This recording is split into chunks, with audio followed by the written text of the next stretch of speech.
Miss Trump, what is your favorite Christmas song? My favorite Christmas song is "O Holy Night." And what is yours? Mine is probably Jingle Bells. Oh, beautiful. Just common. Beautiful song. So we have another question, and I see it right over there. Chris? Hi, I am Andy. The question that I wanted to answer, if you could spend a holiday anywhere in the world, where would you go? Where are you, Andy? I don't see Andy you. is right over there. Andy, stand up. Can you get up there? There you go. Here you are. Okay. Start it again, Andy. My name is Andy Diaz. I am 10 years old. If you could spend a holiday in the war, where would you go? I would spend my holidays on deserted island, tropical island with my family.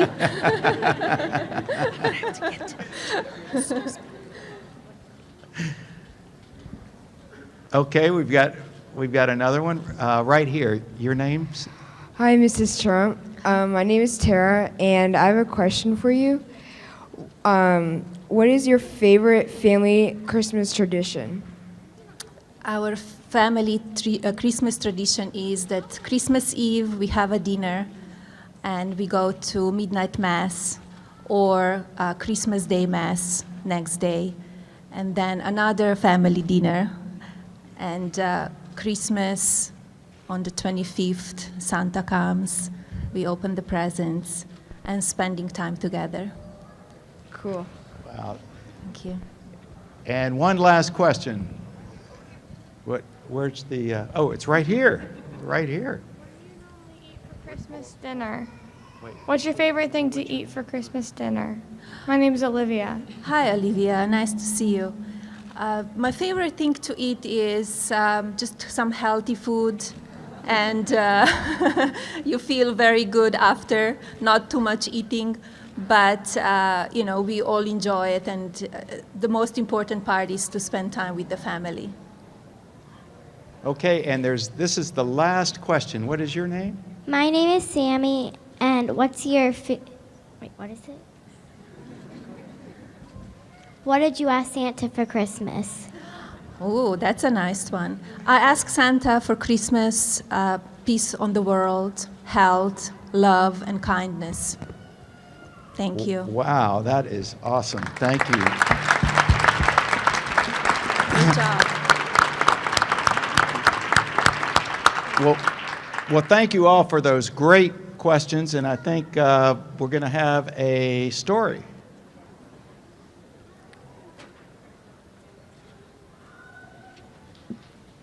Oh, Mike? I think actually we're going to give you we're going to have a gift. Is that, here you go. I think right now the First Lady would like to read Polar Express to to the kids. So why don't we go ahead and do that now? So this is very special book that I like for Christmas. It's Polar Express. I guess a lot of you kids and adults know the book, and it's very special to me. I hope you will like it. I'm sure you watched the movie as well.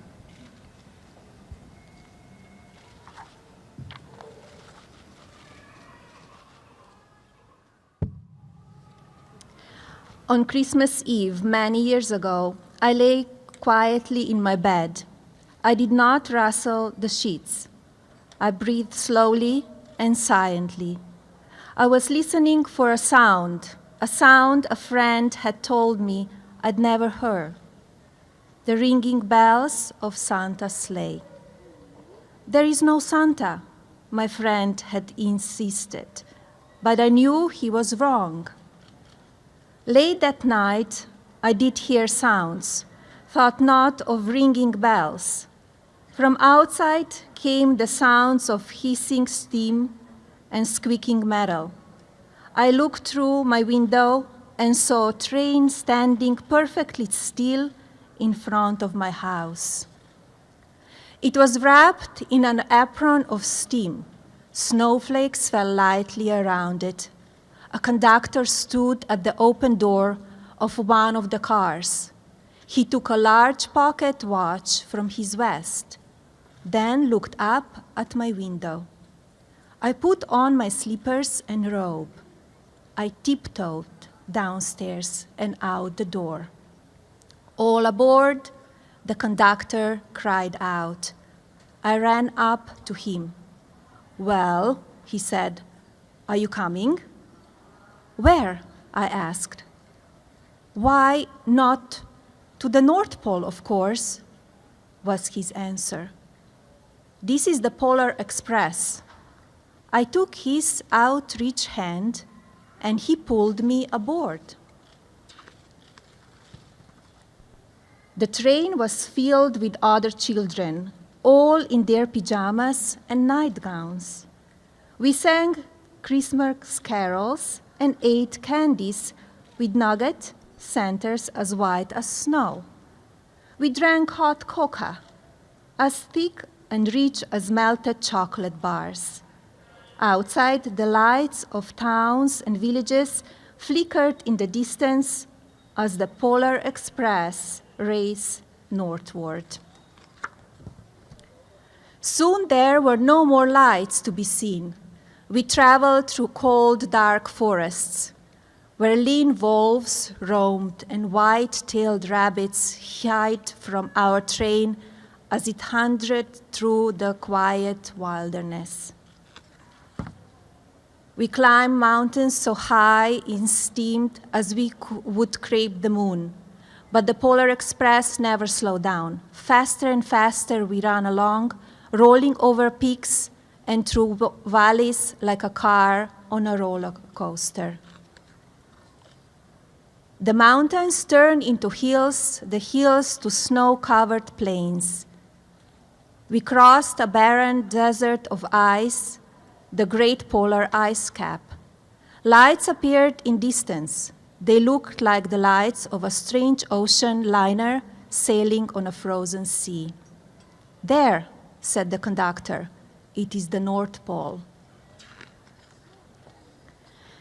The North Pole, it was a huge city standing alone at the top of the world, filled with factories where every Christmas toy was made. At first, we saw no elves. "They are gathering at the center of the city," the conductor told us. "There is where Santa will give the first gift of Christmas." "Who receives the first gift?" we all asked. The conductor answered, "He will choose one of you." "Look," shouted one of the children, "the elves." Outside, we saw hundreds of elves. As our train drew closer to the center of the North Pole, we slowed to crawl, so crowded were the streets with Santa's helpers. When the Polar Express could go no further, we stopped and the conductor led us outside. We pressed through the crowd to the edge of a large open circle. In front of us stood Santa's sleigh. The reindeer were excited. They pranced and pranced, ringing the silver sleigh bells that hang from their harnesses. It was a magical sound, like nothing I'd ever heard. Across the circle, the elves moved apart and Santa Claus appeared. The elves cheered wildly. He marched over to us and, pointing to me, said, "Let's have this fellow here." He jumped into the sleigh. The conductor handed me up. I sat on Santa's knee, and he asked, "Now, what would you like for Christmas?" I knew that I could have any gift I could imagine, but the thing I wanted most for Christmas was not inside Santa's giant bag. What I wanted more than anything was one silver bell from Santa's sleigh. When I asked, Santa smiled. Then he gave me a hug and told an elf to cut a bell from a reindeer's harness. The elf tossed it up to Santa. He stood, holding the bell high above him, and called out, The first Christmas gift. A clock struck midnight as the elves roared their approval.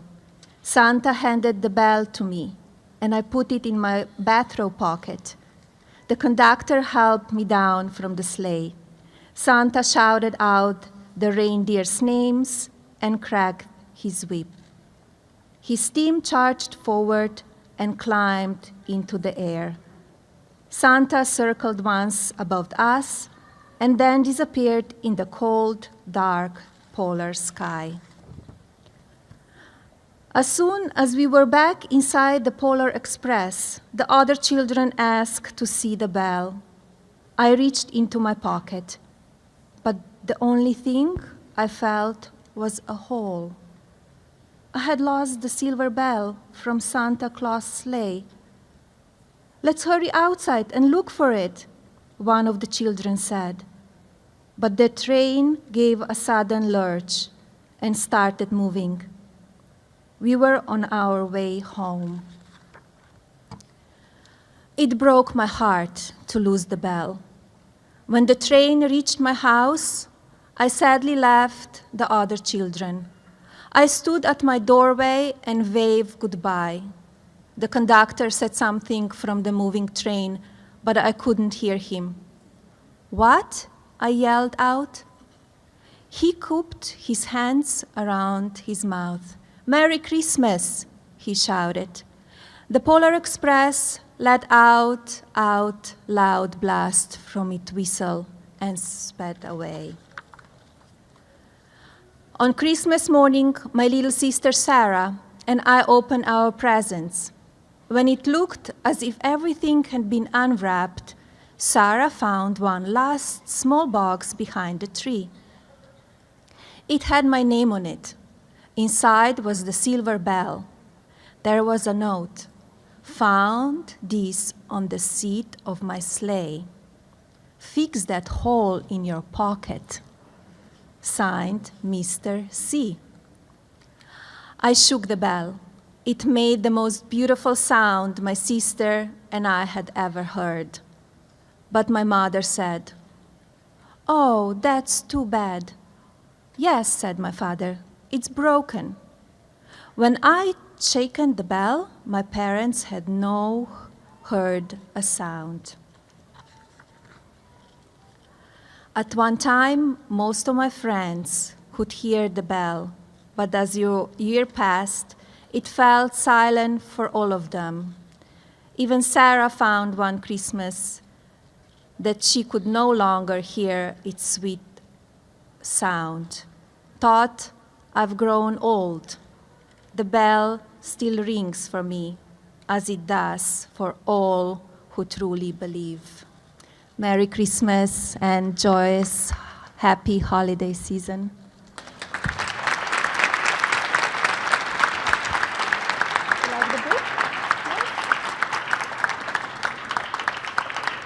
Thank you. Mrs. Thank Trump, you. thank you for that wonderful story. We so appreciate you being here with us today, and clearly you've brought grace and happiness and joy to the kids here as we get ready for the Christmas holidays and all the holidays. And with that in mind, I think the First Lady would like to say hello to some of the kids who are here with us today. So, Yes. Mrs. Trump? Sure.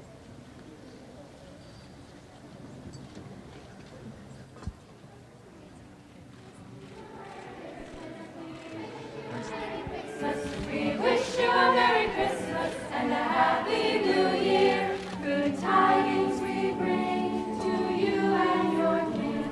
We wish you a Merry Christmas and a Happy New Year. Now bring us some figgy pudding. Now bring us some figgy pudding. Now bring us some figgy pudding and a cup of good cheer. We won't go until we get some. We won't go until we get some. We won't go until we get some. So bring it right here. So bring us some figgy pudding. So bring us some figgy pudding. So bring us some figgy pudding and hang it right here. Good tidings we bring to you and your kin. We wish you a Merry Christmas and a Happy New Year. We wish you a Merry Christmas. We wish Happy New Year. Good tidings we bring to you and your King. We wish you a Merry Christmas and a Happy New Year. Now bring us a figgy pudding, now bring us a figgy pudding, now bring us a figgy pudding and a cup of good cheer. We won't go until we get some, we won't go until we get some, we won't go until we get some, so bring it right here. So bring us a figgy pudding, so bring us a figgy pudding, so bring us a figgy pudding and bring it right here. Good tidings we bring to you and your King. We wish you a Merry Christmas and a Happy